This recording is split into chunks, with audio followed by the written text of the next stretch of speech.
Hi, my name is Audrey Zabohonski and I'm a reporter for the Ramapo News.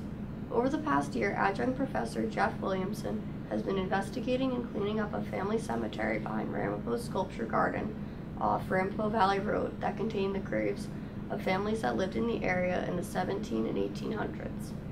The plot also contained a second cemetery that was used specifically to bury slaves. I recently did an interview with Professor Williamson where he described his experiences cleaning up the graves and unearthing their history. My name is Jeff Williamson. I'm an adjunct professor at Ramapo College, as well as Warren County Community in Sussex. And this is the story of my work investigating the history of the Hopper family cemeteries, as well as the freedmen and slave cemeteries next door, right next to the Ramapo College campus. What was the process of unearthing the graves like? Was it hard to?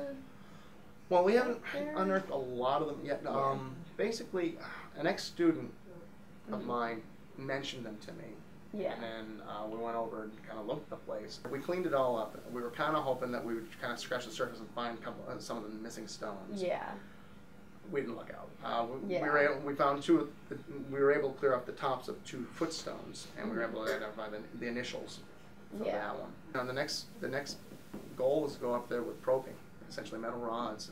We did an initial one, and basically what we learned from that is that this is not going to be easy. Yeah. Because there's a lot of shale, a lot of pebbles, and a lot of roots. Yeah. But I've been looking around at where other people, and it's amazing how deep these stones can sink. Yeah. You're hoping it's just going to be 1 or 2 inches. Yeah. And the 2 that we uncovered, actually, we went down 6 to get to the Wow. base of where just the writing was. That's a lot. And that's a lot. And people give you kind of a hairy eyeball when you're walking to an old cemetery with a shovel. Yeah. And a group of people with a shovel. Yeah. So, we're going to try the probing and see how that works out. Yeah. Again, if we can get a hold of the radar, maybe that would kind of help out too. We pretty much figured out the grid pattern. Yeah. So we have an idea of where approximately to start poking. But the other fear is that the stones have been vandalized, destroyed, or taken, which is not unusual, unfortunately. Yeah. We probably have more data and more research available on the family cemetery, and from which we've actually gotten some names of slaves that were owned. No idea what happens to them. They might be here, they may not. Yeah. It's this one, which isn't, when I was talking to the people in the museum, they're like, it's really kind of a dead end. Yeah. But also just because of how much damage it's taken. Yeah. And that's another thing we're a little worried about, is now that we're kind of shining lights on this and more people are talking about it, we're worried about some kids going down there. But it's clear people have been doing it for a while. We found campfires down there, beer bottles and stuff. And for the most part, it seems that nobody's really interested in knocking stuff over anymore. Yeah. Knock on wood. Yeah. But we're pretty sure we're going to probably continue on in March unless somebody really puts a kibosh on it. Right. Again, at least with the family cemetery, because nobody seems to have an interest in that, so I can at least clean that up and document that and hand that off to the museum. Yeah.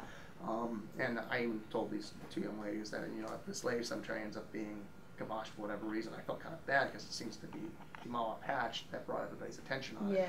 And they were quietly taking care of it in the background, not looking for credit, and doing. They actually are Girl Scouts, and that's what they're doing for the Gold Award.